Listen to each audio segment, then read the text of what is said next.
Hello, everybody. So in this video, I'm going to go through the stats section for the 2021 papers that just got released earlier this year. Unfortunately, I can't do the 2022 for obvious reasons. So we should be having the statistical tables for any of the distribution questions. Apart from that, I'm just going to get straight on with it. Again, I'm using my pen to annotate these. If you can't read them, then I will send you some proper written solutions for these, should you wish. All right, let's go. Let's crack on with question number one. Sampling methods. State one disadvantage of using quarter sampling compared with simple random sampling. So, well, it's not random.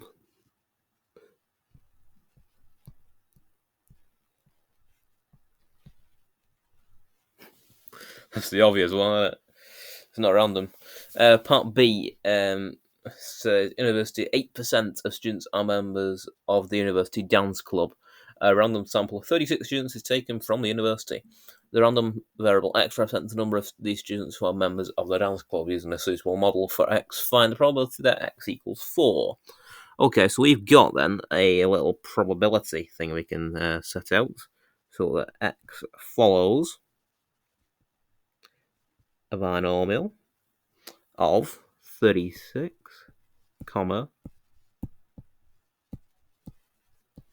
0.08.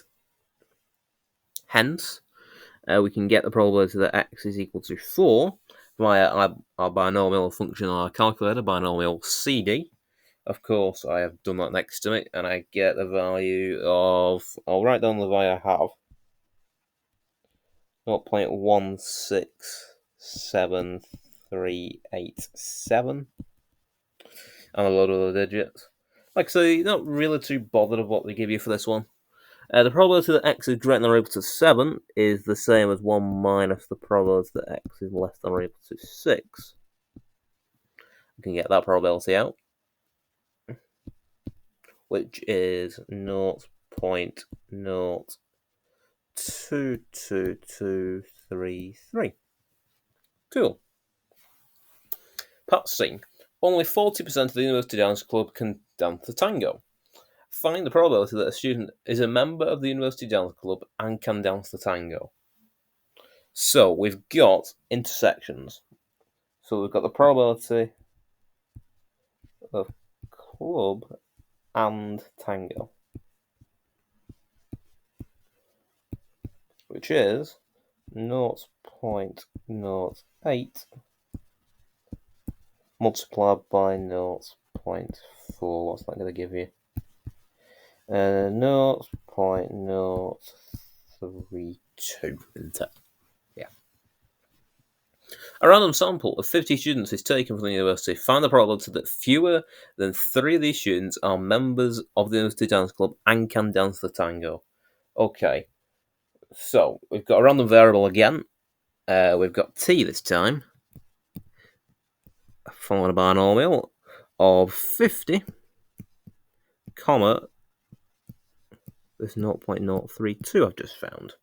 We want the probability that fewer than 3, so t is going to be less than 3, that you can do on your calculator, which is the same as the probability of t is less than or equal to 2, which is 0.785, roughly. Just make sure you can get those values out, and you should be good with question number 1.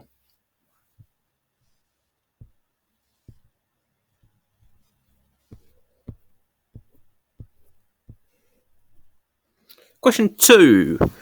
Mark took a random sample of 16 students from a school, and for each student recorded the number of letters X in the last name and the number of Y in the first name. Okay. His results are shown in the scatter diagram on the next page. Alright, let's find the next page then. Okay, we've got a scatter diagram going on here. It wants you to describe the correlation between X and Y. Okay. Well, fairly obvious, I would say. It's going reasonably downwards, but they're not quite in the same line as each other. If you draw a quick line of best fit. So, if we're given it in context of the question, I would say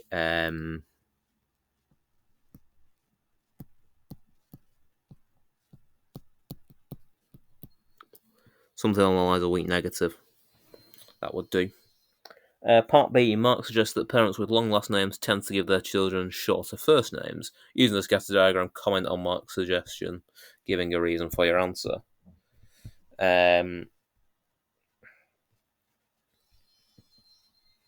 Well, yeah, that's true. So compatible.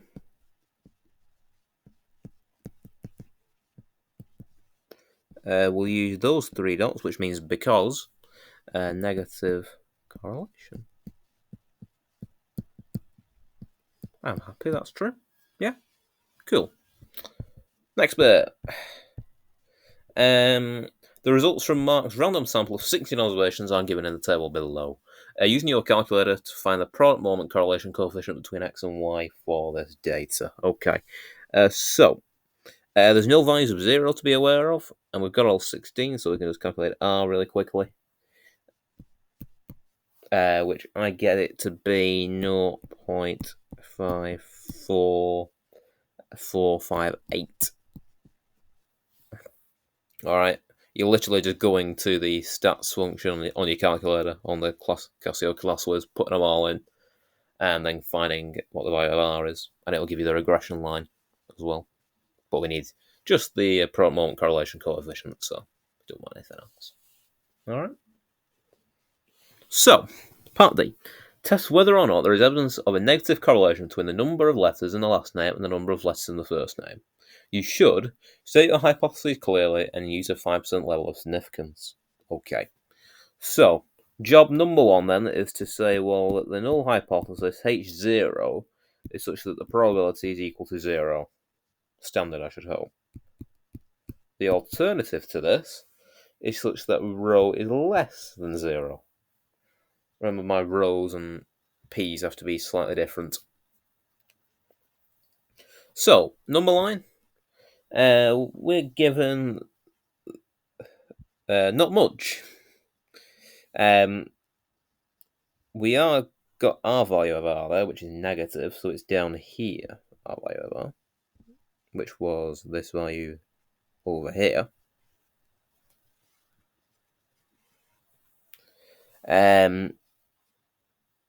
But then we want this value. To get that value, that is something in your stats table in your formula booklet.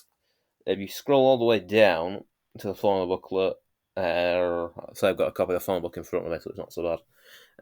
So if you go across 16 down to 0.05, you get 0.4259, but we have to be slightly careful and make that negative, because this one we're looking at here is negative, because we're looking for negative correlation. So that means that we're looking for this section here if it's negative. Well, our R value falls within the region, so we can therefore reject the null hypothesis H0. And then, concluding statement, there is evidence to suggest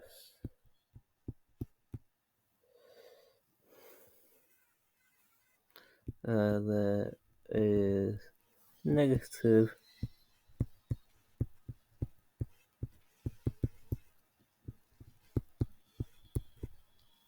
between X and Y. Alright. So again, question 2 should be fairly straightforward. Question 3.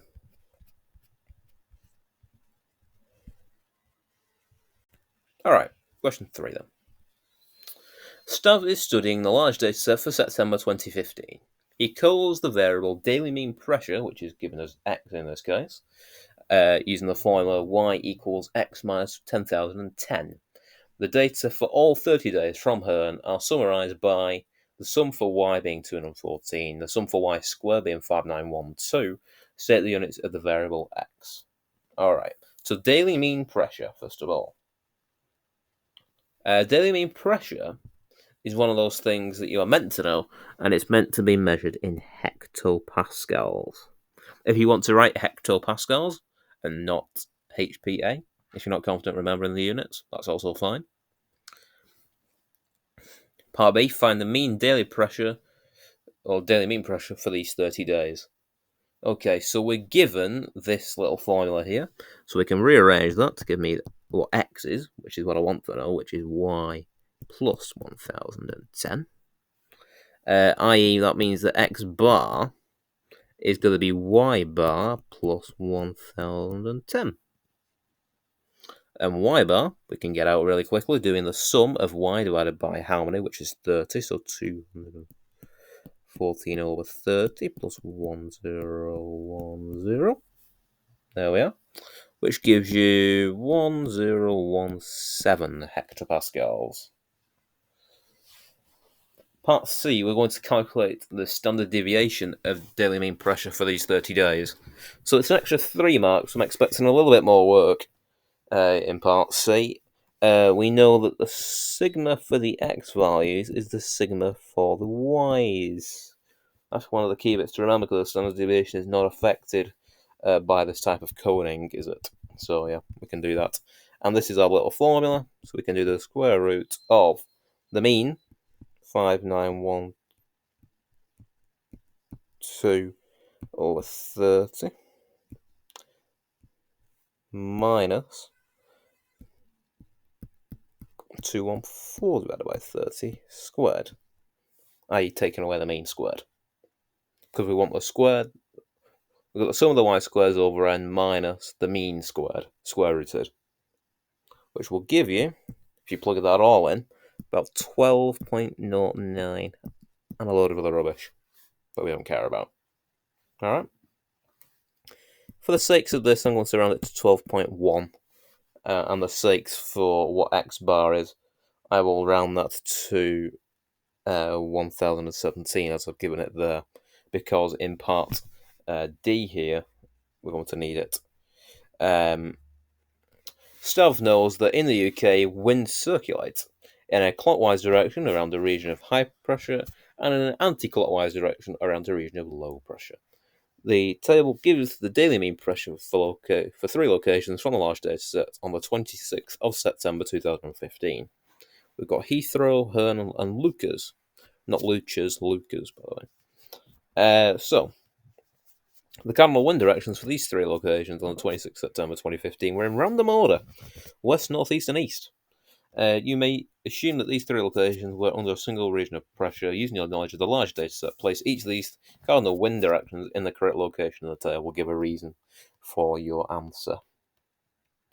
Right, so we've got a little bit of memory to do here from our large data set.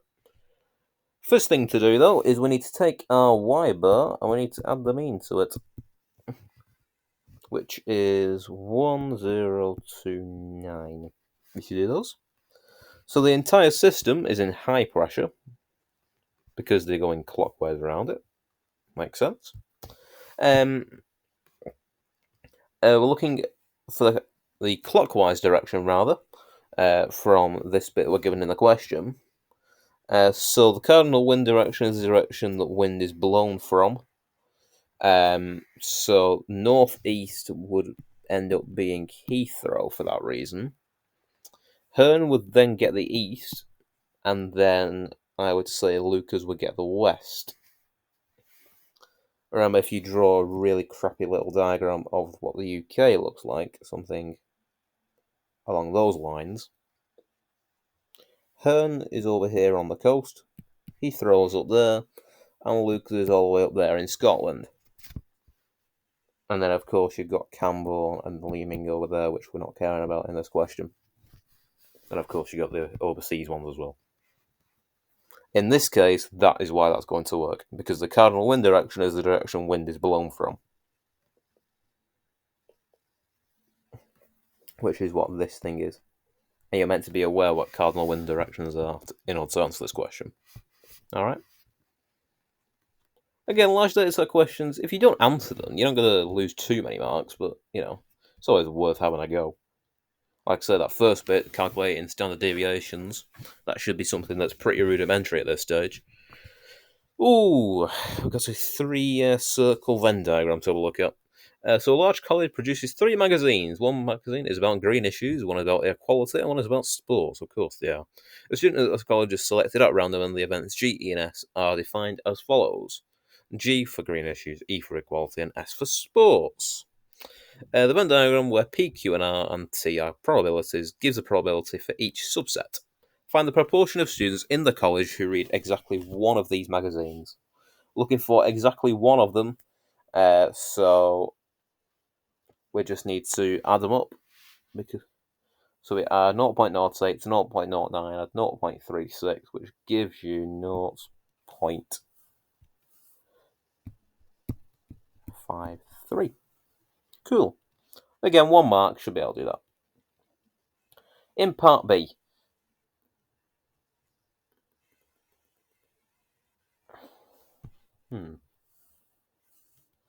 no students read all 3 magazines, and the probability of G is 0.25. Okay, interesting. Find the value of P and the value of Q. Well, we'll see the diagram, and we'll leave it there for the time being. So the probability of G intersecting E intersecting S has got to be 0. And we know the probability of G is 0.25.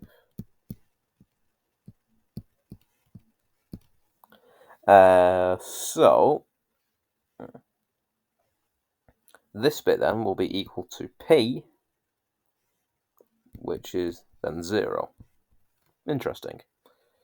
The second bit of it, we want the probability of G, which is 0.08 plus Q plus P plus 0.05 is got to be equal to 0.25. So that'll be Q being 0.12 because we know that P is already 0. Makes this a lot easier. Part C, given that the probability of S given E is 5/12, find probably the value of R and T, I'm guessing. The value of R, the value of T. Alright. Makes you think a little bit more now. So it's conditional probability. So this is the intersection of S and E over the probability of what we're given, which is E. So we need to work that out, which is R plus P divided by R plus P plus 0.09 plus 0.05. And that is equal to 5/12. So, got R over R plus 0.14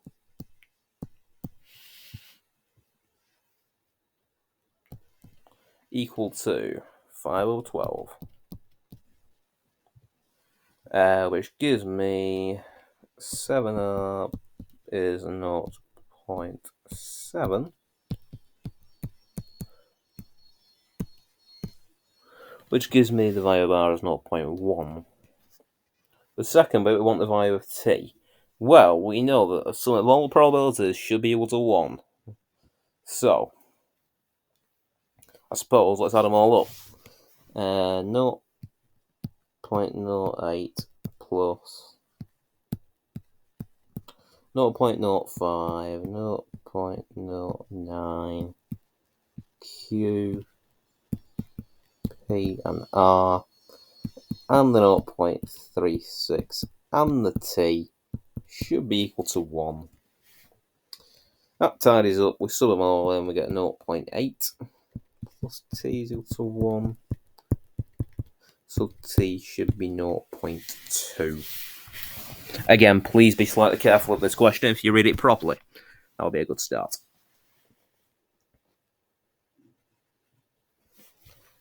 Then part D says determine whether or not events S and not E and G are independent. Independent event means that the probability of A and B is the probability of A times the probability of B. So the probability of S and not E is 0.36 and Q. Let's hop back to this thing. There we are. Which is 0.48. So we know Q is 0.12. We can go back to the fact that the probability of G is 0.25.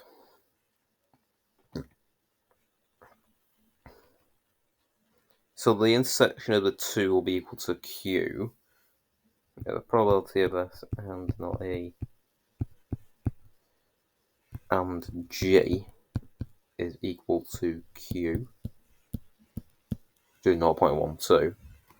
So 0.12 is 0.48 times 0.25, which is 0.12. Tick. They are independent. Independent.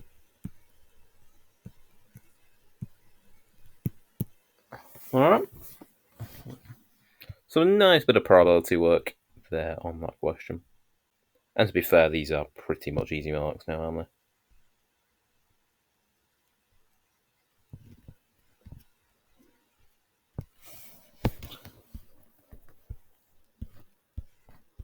We're almost there, guys. We're almost there. Just 2 more questions and we're done. Part A. We want the heights of females from a country are normally distributed with a mean of 166.5 and a standard deviation of 6.1. Straight away, I can write down that the F has a normal distribution of 166.5, 6.1 squared, which will give us the variance. Alright. Given that 1% of females from this country are shorter than K centimetres, find the value of K. I.e., this tells me the probability of F being less than K is got to be equal to 0.01. Lovely. So, I quite like drawing diagrams for these, but we could just jump straight in and say, well, the coding is K minus mu over sigma, which is 6.1, which is the same as the Z value coded, which is minus 2.363. You can do that on your calculator really quickly, which gives you the value of K, which is 152. Just make sure you get that out. Find the proportion of females from this country with heights between 150 and 175. Well, that's really quickly, because it's 150 less than K less than 175, which is 0.915 to 3dp. Just be slightly aware of rounding. So on the next page. The heights, well, not heights, wrong bit. A female from this country is chosen at random from those heights with between 150 and 175. Find the probability that a height is more than 160. So we've got a given that thing, haven't we? We want it's the probability of F being greater than 160, given that 150 is less than F less than 175. So what we did before is we did them together. So that will get you 0.774 over 0.914, which gave you 0.847. And then in part D, we've got a hypothesis test, Let's jump straight into it. We want x bar, which is a normal distribution of 166.5, comma, divided by a root 10, which is root 50 squared. The null hypothesis is such that mu would be equal to the mean, which is 166.5. However, our alternative will say that mu wants it bigger than. Lovely. Do we want it bigger? No, we don't. We want it less than 166.5. If I read the question properly, it would tell me that. Okay, so we want them. The probability that x bar is this thing here is less than 164.6. Let's find that. It gets you 0.0347,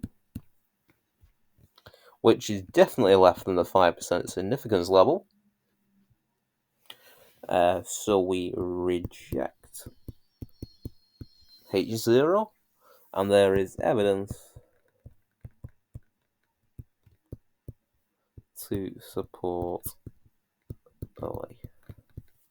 The reason why that is the case, if you draw a quick normal distribution, like so, here's your mean there, there's your mean value, there's your 164.6 thing, and this is your probability, your 0.034, whatever it is. So it must lie in the critical region for us, hence it will reject the null hypothesis, and then there is evidence to support Mia's belief.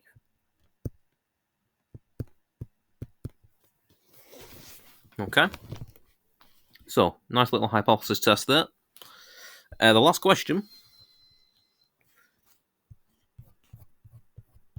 is question number 6, which is a discrete random variables question. Not seen one of these for a while.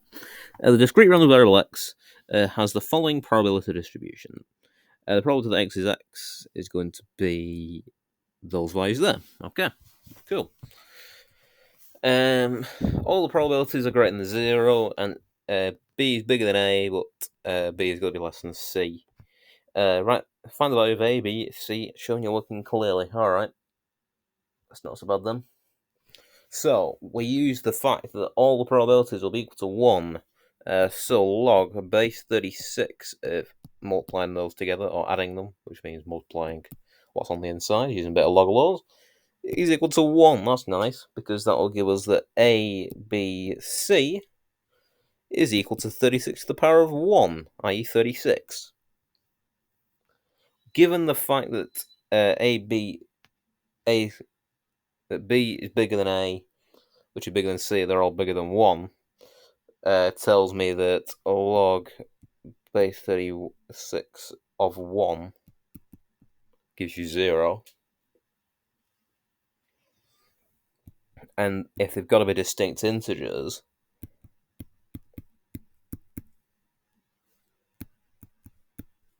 then 36 can be broken down to this, which is 2, 3, and 6. So they must go in that order, where A is 2, B is 3, and C is 6. Alright? And then part B, the independent random variables x1 and x2 each have the same distribution as x. Find the probability that x1 is equal to x2. Okay, so move on the next page.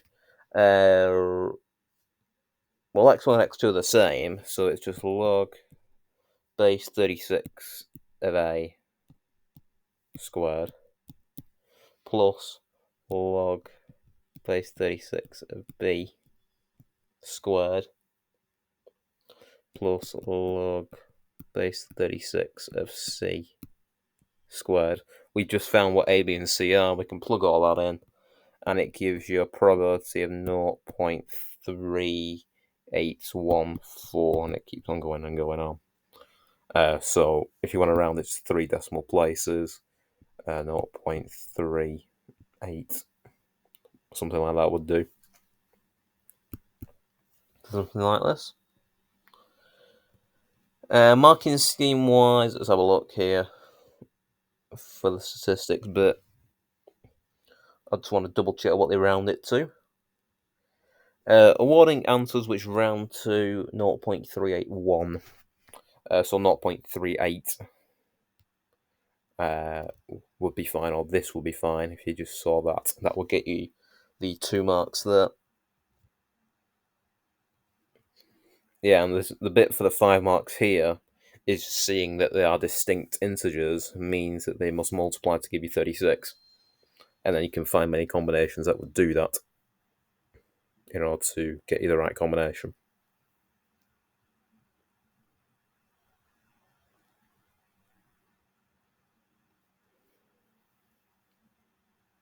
Alright.